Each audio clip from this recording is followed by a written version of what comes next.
Olá, queridos! Mais uma vez estamos aqui para responder uma questão da prova do ESA, Escola de Sargento das Armas, edição 2020. E agora estamos com a questão de número 3, mas não se esqueça, curta, compartilhe, deixe o seu joinha, se inscreva no canal Humanas 700, deixe o sininho ativado para ter as próximas notificações de resoluções, gabarito de questões militares, do Enem, de vestibulares tradicionais. Então, bora lá. Questão número 3 da resolução da prova do ESA 2020, ingresso 2021. Diz o seguinte, uma questão sobre aspectos demográficos, sobretudo aspectos demográficos brasileiros, população brasileira. Lembrando que o conteúdo programático do ESA está inserido dentro de um contexto de geografia do Brasil. Tópico 5, população brasileira, sociedade nacional e a nova dinâmica demográfica. Então, bora aqui, Questão número 3 diz o seguinte: nas últimas décadas, o Brasil vem passando por significativas mudanças estruturais em sua composição demográfica. Sobre esse assunto, assinale a alternativa correta. Queridos, normalmente, quando cai questões de população, cai vinculado aí algumas vertentes, algumas nuances importantes, como, por exemplo, as teorias demográficas, teoria malthusiana, neomalthusiana, ecomalthusiana, teoria reformista ou marxista, joinha. Pode cair também falando sobre transição demográfica, como se encontra a sociedade de um país e se ela está evoluindo ou não, em que grau de evolução ela está nos indicadores demográficos, como taxa de natalidade, taxa de fecundidade, taxa de mortalidade e mortalidade infantil, expectativa de vida, joinha, crescimento populacional, vegetativo natural, beleza? Como pode cair também falando sobre algumas características específicas sobre a população de um dado país.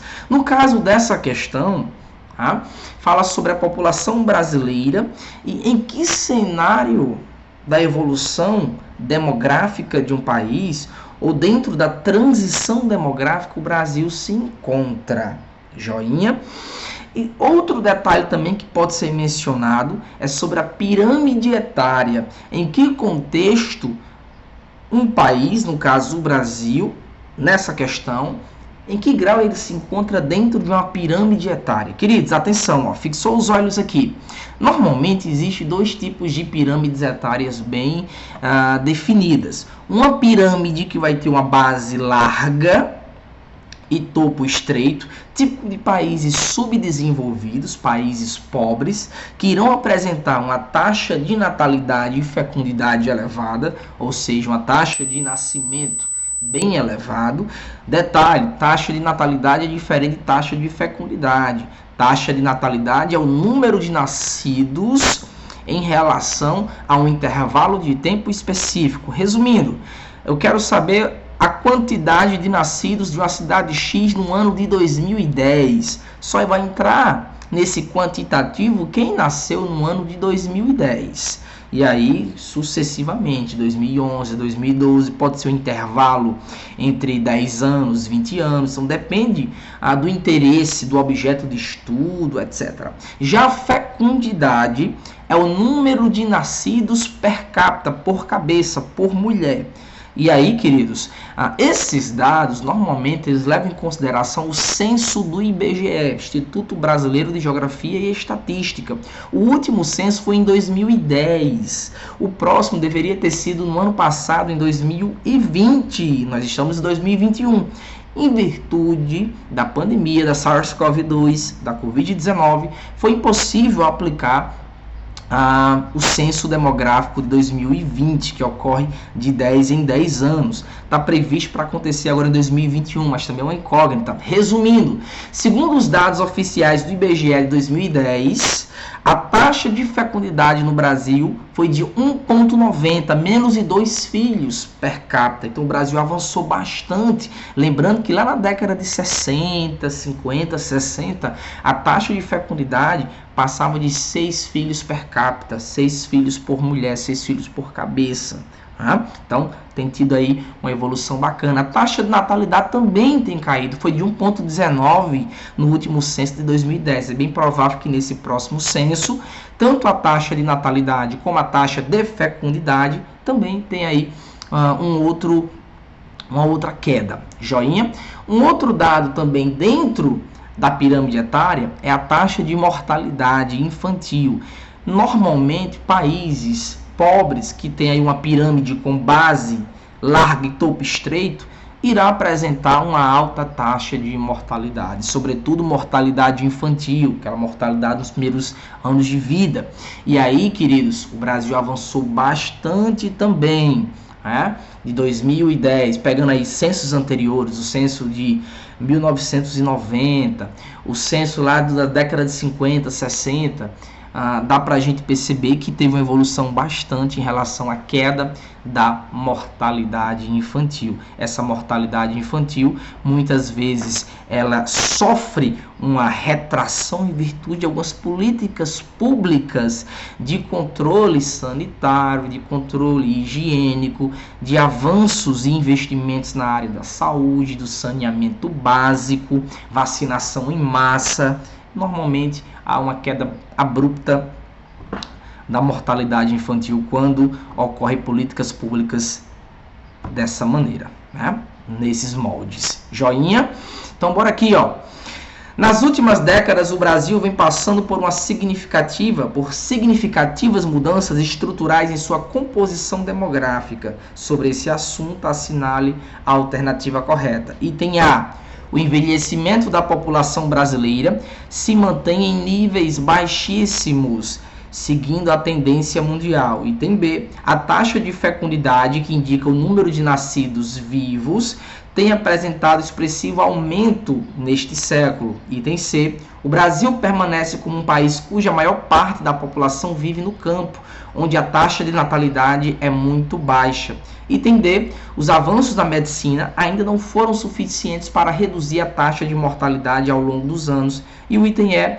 Paralelamente à redução da natalidade, a esperança ou expectativa de vida ao nascer tem aumentado no Brasil. Já disse algumas informações que dá para ir eliminando alguns itens, mas só para a gente reforçar, queridos, pegue aí essa visão dessas duas pirâmides, uma pirâmide de um país subdesenvolvido, país pobre, e uma pirâmide típica de um país desenvolvido, de um país central, rico. Joinha? Pirâmide de um país periférico, base larga, taxa de natalidade elevada, e mortalidade infantil e fecundidade também. Então, o quantitativo de crianças é bem elevado. A parte intermediária também é bem elevada, que é a população economicamente ativa, força motriz de uma nação, a PEA. Joinha? Jovens, joinha, e adultos.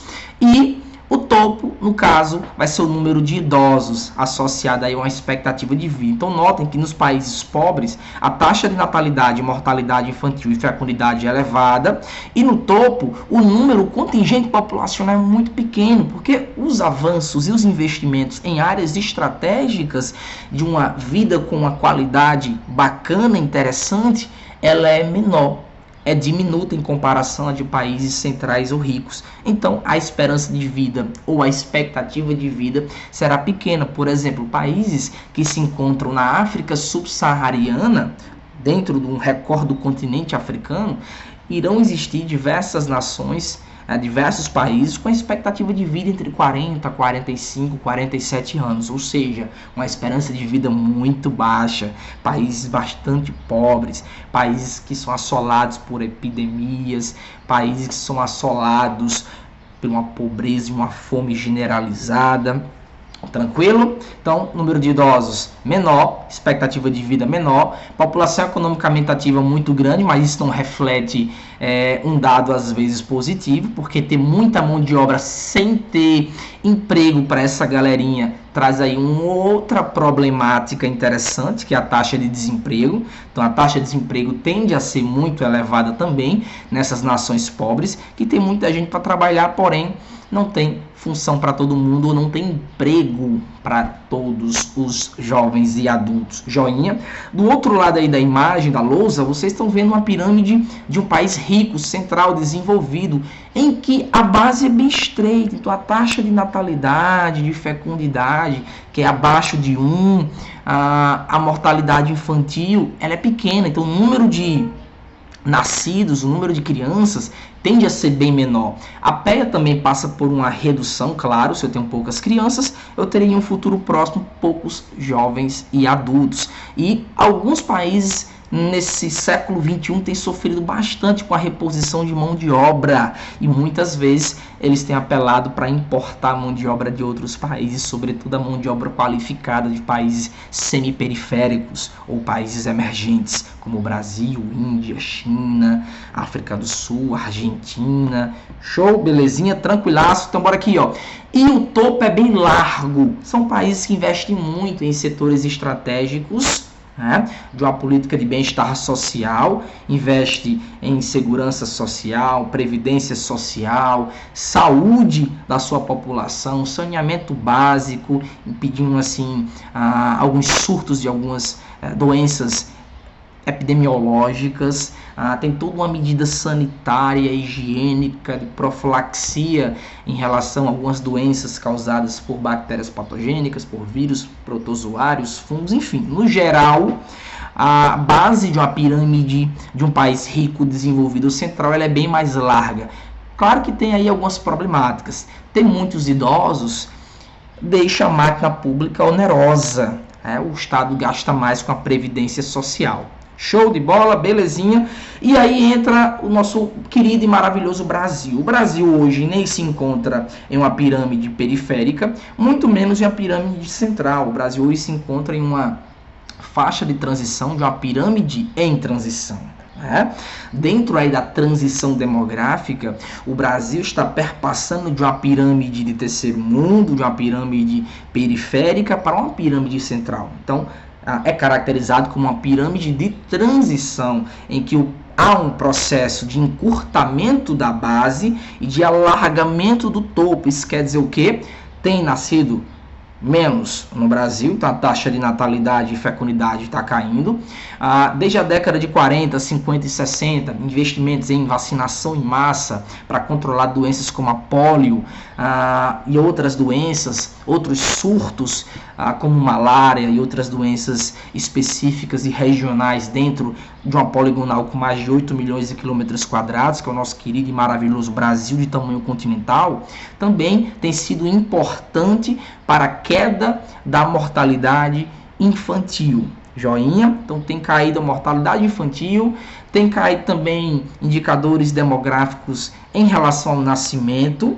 A PEA continua ainda elevada, então tem muitos jovens e adultos. O Brasil não tem sofrido com isso ainda e em um curto intervalo de tempo não irá sofrer. E a população está envelhecendo. A população brasileira está envelhecendo. A expectativa de vida, ou esperança de vida tem aumentado, tanto dos homens como, sobretudo, das mulheres, que dentro aí de uma pirâmide etária brasileira, sempre as mulheres possuíram uma expectativa ou esperança de vida superior aos homens, em virtude aí de atividades laborais com menos periculosidade e insalubridade, por todo um contexto patriarcal e histórico do nosso querido e maravilhoso país. Joinha, então, processo de estreitamento, de encurtamento da base e de alargamento do topo. Então, queda do crescimento vegetativo, está nascendo menos, a população está deixando de crescer. Tá? Crescimento vegetativo é a mesma coisa que crescimento natural de uma população. Hoje o Brasil passa de 200 milhões de habitantes, mas tem crescido menos ano após ano. Tá? Queda da PEA, da população economicamente ativa, mas ainda não é uma preocupação de imediata. E investimentos em saúde, saneamento básico e melhor qualidade de vida, trazendo assim um aspecto de alargamento do topo, consequentemente de uma maior expectativa ou esperança de vida, que em um futuro próximo também irá sofrer em relação à previdência social e os gastos com a terceira idade. Show de bola? Então bora gabaritar aqui, queridos. Item A. Envelhecimento da população brasileira se mantém em níveis baixíssimos. Não, o Brasil está passando por uma transição demográfica importante. Não ainda encontrou essa transição nos moldes de um país desenvolvido, central ou rico, mas tem melhorado bastante seus indicadores demográficos, pegando aí o intervalo da década de 40 até esses anos 2000 e, sobretudo, nessa virada para o século 21. Joinha. Item B, a taxa de fecundidade de nascimento per capita, por cabeça, por mulher, que caiu consideravelmente, já foi de 5, de 6, na década de 40, 50 e 60, chegando aí a 1,90, menos 2 filhos per capita. É claro que algumas mulheres têm 3, 4, 5, outras não têm um filho, então a média aritmética dá isso aí, 1,90. Joinha. Item C, o Brasil permanece como um país cuja maior parte da população vive no campo. Jamais, queridos, atenção, ó, fixou os olhos em mim. Desde a década de 70, que o Brasil se transformou em um país mais urbano do que rural. E o que mudou para isso? Qual foi o gatilho para essa transformação ou para esse aumento do contingente populacional no campo em detrimento ou em comparação em relação à cidade, em comparação ao campo, melhor dizendo. Vamos aqui, ó. Claro que muita gente cita o processo de industrialização, de urbanização. Verdade, o processo de industrialização, consequentemente, o aumento da malha urbana atraiu muita gente que morava no espaço agrário, ruralizado, campestre, se deslocar para a cidade em busca de uma melhoria de vida para ele e para sua família, outras oportunidades que não estavam mais sendo encontrada ou visível no campo. Mas, sobretudo, na década de 70 ocorreu uma revolução agropecuária, ou revolução verde. Essa revolução foi um processo de mecanização e modernização do campo. Surge aí os termos de agroindústria, o agrobusiness, o agro é pop, o agro é tech, o agro é tudo. E aí, queridos, essa mecanização e essa modernização, a química, tanto no solo como para controlar pragas agrícolas, diminuiu a necessidade do camponês, o trabalhador campestre, na zona rural. Consequentemente, expulsou de forma compulsória esse trabalhador para ir em busca de novas oportunidades nos centros urbanos.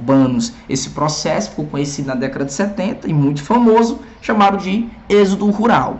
Joinha. No último censo do IBGE, em 2010, o percentual ficava em torno de 85% da população já morando, vivendo no espaço urbano construído na cidade, e um percentual aí em 15% ou quase isso, morando, vivendo no espaço campestre, rural, agrário. Joinha. Então, o item C também não é uma verdade, não é o nosso gabarito. Show? Item D. Os avanços na medicina ainda não foram suficientes para reduzir a taxa de mortalidade ao longo dos anos. Falei para vocês que foi sim, tá, queridos? A vacinação em massa a partir da década de 40, 50 e nas décadas posteriores também teve um aumento interessante em relação à política de vacinação, a investimentos em setores de saneamento básico e na medicina. O Brasil ainda precisa avançar em alguns aspectos, mas já avançou muito em questões sanitárias, diminuindo assim, claro, sobretudo, que eu já citei para vocês, a taxa de mortalidade infantil. E o item E é o nosso gabarito. Paralelamente à redução da natalidade, a esperança de vida ou expectativa de vida ao nascer tem aumentado no Brasil. Joinha? Então, item D, queridos, ó. Não esqueçam, compartilhem, curtam, tá? Comente aí, se você tiver alguma dúvida ou quiser me dar alguma dica para as próximas questões, para a gente gabaritar, fique à vontade, salve essas informações e detalhe. Se inscreva no canal, joinha, deixe o sininho ativado, siga as páginas do Instagram, Humanas700 e o Professor Arion. Tchau, quem fala aqui é o Professor Arion Charlon, joinha, e até mais. Se cuidem, um beijo no coração de vocês, muita paz, saúde e amor, e bora ser militar, bora arregaçando essa prova, queridos. Fui!